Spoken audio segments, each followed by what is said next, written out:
Assalamualaikum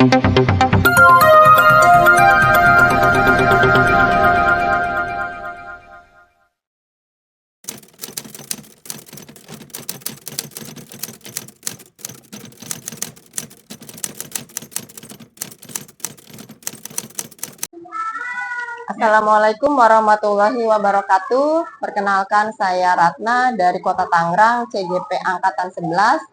Kali ini saya akan mempraktekkan modul aksi nyata modul 2.3, yaitu tentang coaching untuk supervisi akademik. Kali ini saya akan ditemani oleh rekan sejawat saya, yaitu Bu Suryani.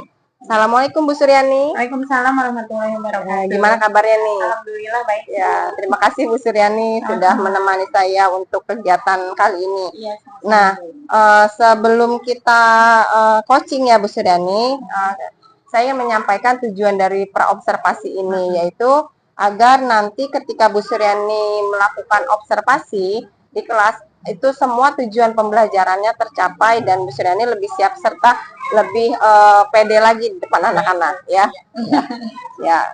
Untuk itu kita ada beberapa pertanyaan yang akan saya sampaikan. Bagaimana Bu Suryani? Boleh, silakan. Untuk kegiatan nanti observasi, tujuan dari pembelajaran Bu Suryani di kelas itu kira-kira apa ya? Baik, jadi karena sebelumnya saya ingin memberitahu dulu ya Bu ya, nanti saya akan memberikan pembelajaran tentang pendidikan Pancasila di kelas 2 SD. Nah, untuk tujuan pembelajaran dari pendidikan Pancasila yang saya ajarkan yaitu pertama mengidentifikasi simbol-simbol Pancasila, kemudian menyebutkan bunyi-bunyi dari sila Pancasila itu. Oh, berarti mengidentifikasi simbol serta bunyi-bunyi dari sila Pancasila ya. Nah, untuk itu Bu Suryani kan memegang kelas 2 SD, kelas dasar ya. Iya, betul. Nah, kira-kira area pengembangan siswa apa yang ingin dikembangkan oleh Bu Suryani? Jadi karena ini masih kelas rendah ya Bu ya, saya ingin mengembangkan materi terlebih dahulu, materi tentang simbol-simbol Pancasila. Oh gitu, berarti pemahaman tentang simbol-simbol dari sila Pancasila ya. Lalu kira-kira pembelajaran apa nih yang tepat untuk di kelasnya Bu Suryani? Kali ini saya ingin menerapkan pembelajaran tentang PBL ya Bu ya. Jadi menemukan solusi dari masalah. Solusi dari masalah yang nanti akan dibahas ya Bu Suryani. Betul. Lalu strategi apa yang ingin diterapkan? Kebetulan karena kelas saya ini beragam, jadi saya menerapkan strategi pembelajaran berdiferensiasi. Oh iya, berdiferensiasi. Kira-kira berdiferensiasi apa yang akan Bu Suryani tonjolkan? Kali ini saya hanya mengambil 2 diferensiasi ya Bu ya, Oh, ya? Diferensiasi konten dan diferensiasi proses. Nah, untuk yang yang konten maaf. Untuk yang diferensiasi konten, kira-kira apa yang akan Bu Suryani tampilkan? Nanti saya akan menampilkan video pembelajaran, kemudian juga saya menyiapkan alat peraga berupa gambar-gambar simbol-simbol Pancasila, seperti itu. Oh, berarti konten visual dan juga audio visual gitu ya Bu Suryani. Oke, untuk yang tadi prosesnya kira-kira diferensiasi apa yang akan Bu Suryani lakukan? Diferensiasi prosesnya yaitu nanti peserta didik akan saya bentuk beberapa kelompok kecil. Nah, mereka akan melakukan diskusi kelompok untuk memecahkan masalah yang nanti akan mereka cari jalan keluarnya tentang mengidentifikasi simbol-simbol Pancasila. Oh, berarti 2 ya Bu Suryani ya? Betul. Oke. Nah, untuk selanjutnya nih, bagaimana penilaian atau penilaian apa yang akan dipakai oleh Bu Suryani untuk pembelajaran nanti? Untuk penilaiannya tentunya penilaian sikap ya Bu ya. Yang pertama sikap, kemudian penilaian ketika observasi ketika proses kegiatan diskusi berlangsung, dan juga evaluasi dari hasil belajar. Oh ya, berarti ada penilaian sikap, evaluasi ketika kelompok, dan itu ya, bikin LKPD dari yang akan diserahkan pribadi gitu ya, maksudnya evaluasi pribadi untuk tugas individunya. Ya. Lalu untuk menanyakan sasaran kelas, kira-kira kelas berapa nih? Tadi sudah dibahas ya, kelas 2 SD. Nah, waktunya kira-kira kapan akan dilaksanakannya nih Bu Sur? Karena kebetulan kan di sekolah tempat saya mengajar kelas 2 itu kan kelasnya rombelnya kurang ya Bu ya, jadi di rolling kelas 2A dengan kelas 2B. Kebetulan kan pagi ini ketika saya melakukan pasca observasi dengan Bu Ratna, pra observasi. pra observasi dengan Bu Ratna, saya belum masuk ke kelas, jadi pembelajaran saya belum dimulai. Pembelajaran saya dimulai nanti siang, maka saya akan melakukan observasinya atau melakukan pembelajaran nanti siang jam ke pembelajaran kedua. Oh, ketika nanti masuk Iya. akan melakukan observasi. Iya. Oke, Bu Suryani. Mungkin itu saja yang saya tanyakan. Iya. Mudah-mudahan nanti observasi berjalan dengan baik. Amin. Nanti pun saya akan mendampingi di kelas. Iya, Kita iya. lihat nanti setelah itu apakah ada kekurangan ataupun sudah baik gitu ya Bu Suryani. Baik, Bu. Terima kasih Bu Suryani Sama-sama, untuk Bu. kali ini. Ya, terima kasih Bu Sur. Sama-sama. Assalamualaikum warahmatullahi wabarakatuh.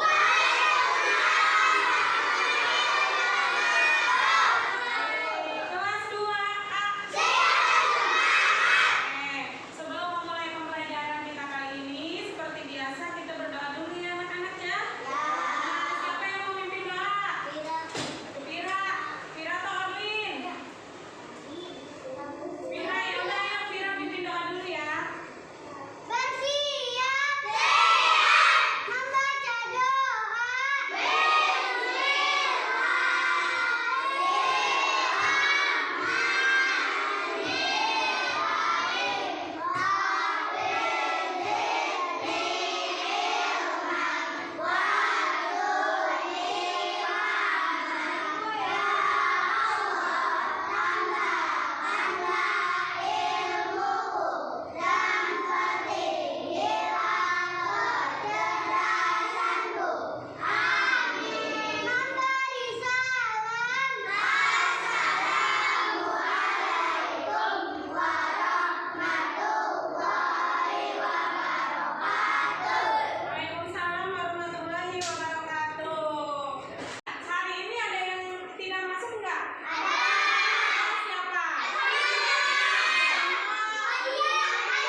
Ya, oke siap.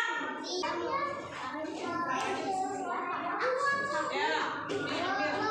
kalian sudah selesai? LKPD-nya sudah dikerjakan semua? Kalau sudah, Ibu akan mengumpulkan kembali lembar kerjanya untuk Ibu berikan penilaian. Ya, baik masing-masing kelompok. Selamat. Baik anak-anak kelas 2A. Kita sudah selesai melakukan pembelajaran. Jadi, kesimpulan dari pembelajaran kita kali ini adalah tadi kalian sudah mengidentifikasi apa? Simbol-simbol Pancasila dan bunyi Pancasila. Ibu mau coba lagi dong, mau bertanya simbol Pancasila itu satu. Dua, tiga, empat, lima. Sekarang bunyinya Pancasila.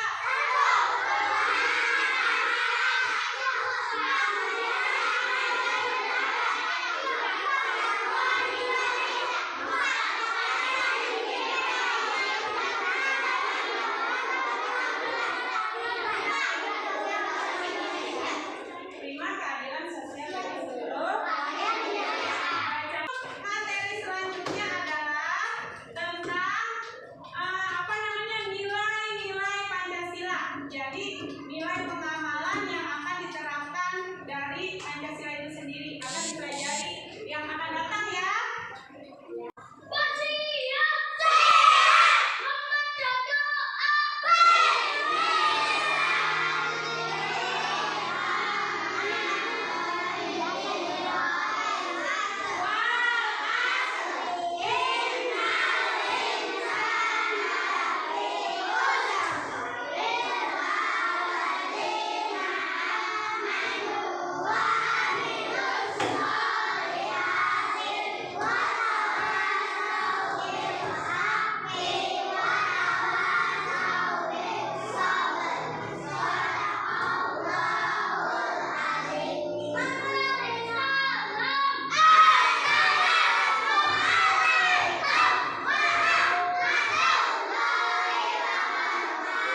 Waalaikumsalam warahmatullahi wabarakatuh. Ya silakan kelompok 3. Bismillahirrahmanirrahim. Assalamualaikum warahmatullahi wabarakatuh.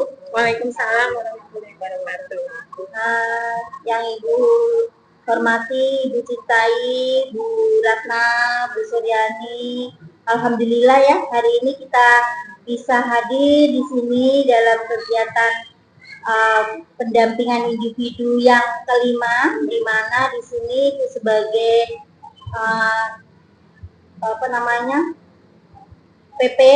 Untuk kegiatan ini kita akan melakukan kegiatan pasca observasi, di mana nanti Bu Ratna yang akan melakukan pasca observasi terhadap teman sejawatnya, yaitu Ibu Suryani.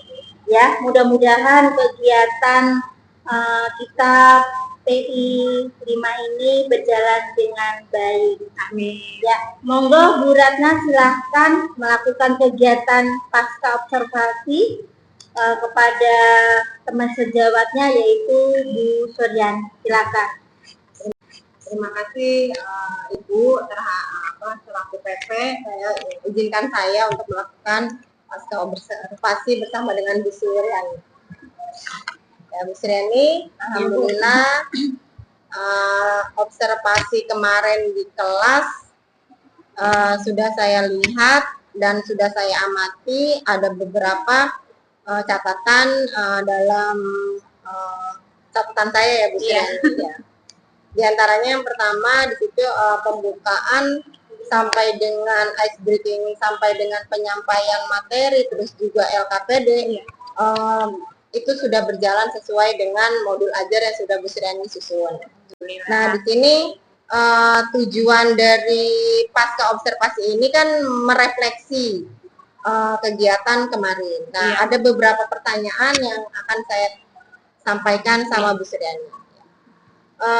Pertama, kira-kira perasaan Bu Suryani itu selama observasi berlangsung itu seperti apa perasaannya?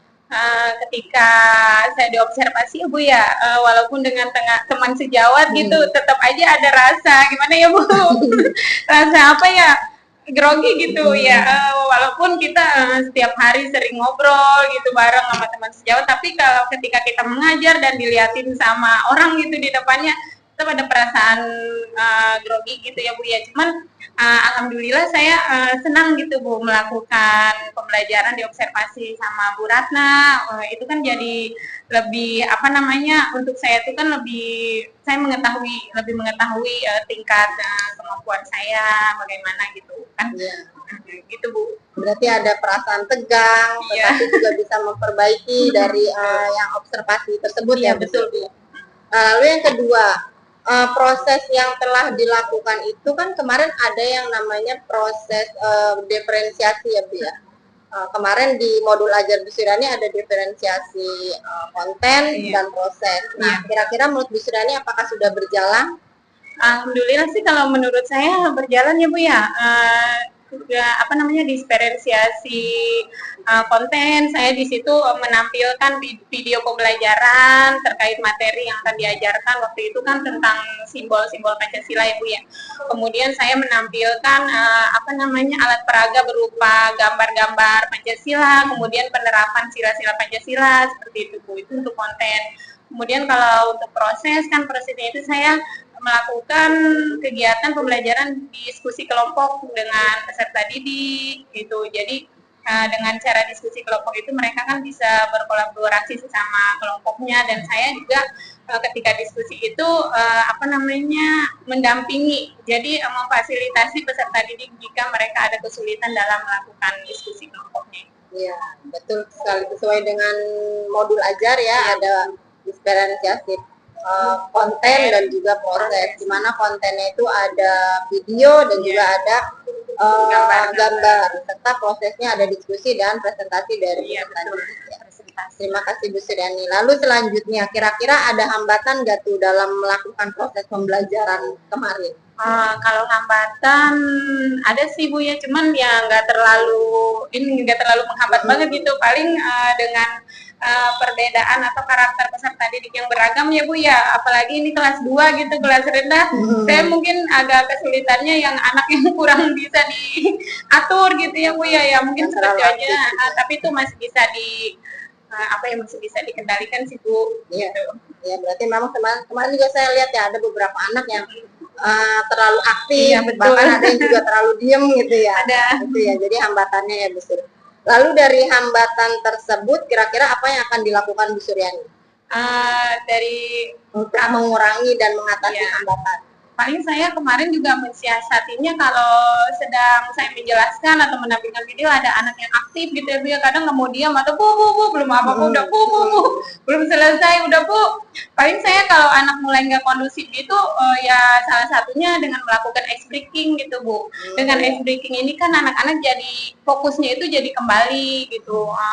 Kemudian juga jadi senang, mereka nggak bosan dengan terus-terusan belajar. Nah, dengan ice breaking ini, ketika mereka sudah mulai tidak fokus, mereka bisa fokus kembali. Gitu. Oh iya, berarti hambatan untuk mengurangi hambatan tersebut melakukan ice breaking agar anak kembali fokus dan juga bisa mengikuti pembelajaran kembali ya Bu Suryani. Iya, betul. Nah, lalu apakah kegiatan ice breaking ini untuk mengembalikan fokus anak ini akan dilakukan kapan Bu Suryani? Apakah di setiap pembelajaran ataukah hanya pada waktu-waktu tertentu saja? Biasanya sih saya melakukan itu di awal pembelajaran ya Bu ya. Di awal pembelajaran saya usahakan untuk melakukan ice breaking juga untuk mengetahui tingkat kesiapan mereka dalam belajar gitu. Nah, kemudian ketika proses pembelajaran kadang saya juga melakukan ice breaking ketika anak-anak sudah terlihat mulai jenuh, mulai bosan dan fokusnya udah mulai hilang. Nah, saya melakukan ice breaking lagi di tengah proses pembelajaran. Selanjutnya yang terakhir di penutup, paling saya melakukan ice breaking lagi untuk menyemangati mereka, memotivasi mereka gitu dalam belajarnya. Ya, setidaknya 3 kali dalam sekali pembelajaran itu saya melakukan ice breaking. Oh, itu dilakukan maksudnya di setiap pembelajaran gitu ya? Iya, setiap pembelajaran. Di setiap pembelajaran ya. Nah, kira-kira tanggung jawab Bu Suryani nih akan proses pembelajaran ke anak-anak itu seperti apa? Ya, saya bertanggung jawab sepenuhnya Bu, karena kan memang di kelas itu kan memang saya yang berperan yang memfasilitasi mereka. Gitu. Iya. Oke, Bu Suryani, terima kasih atas waktunya. Mudah-mudahan setelah kita melakukan pra, lalu observasi, dan sekarang pasca ditemani sama Ibu Pepe, mudah-mudahan pembelajaran kita yang awalnya hanya biasa saja bisa menjadi luar biasa setelah kita mengikuti proses pra, pasca, dan pra, observasi, dan pasca ini. Ya, terima kasih Bu Ratna. Dengan saya diobservasi oleh Bu Ratna, teman sejawat, saya jadi mengetahui Bu, maksudnya apa namanya, kelemahan, kelebihan pembelajaran yang saya sampaikan ke peserta didik. Gitu. Makasih atas waktunya Bu Ratna. Sama-sama Bu Suryani, terima kasih Bu Suryani. Bu Suryani sudah melakukan kegiatan pasca observasi pada siang hari ini. Mudah-mudahan kegiatan ini bermanfaat khususnya untuk Bu Suryani dan Bu Ratna. Mungkin itu saja yang bisa disampaikan dalam pendampingan individu kelima. Kurang lebihnya dimohon maaf. Ibu akhiri. Assalamualaikum warahmatullahi wabarakatuh. Waalaikumsalam warahmatullahi wabarakatuh. Terima Terima kasih Bu.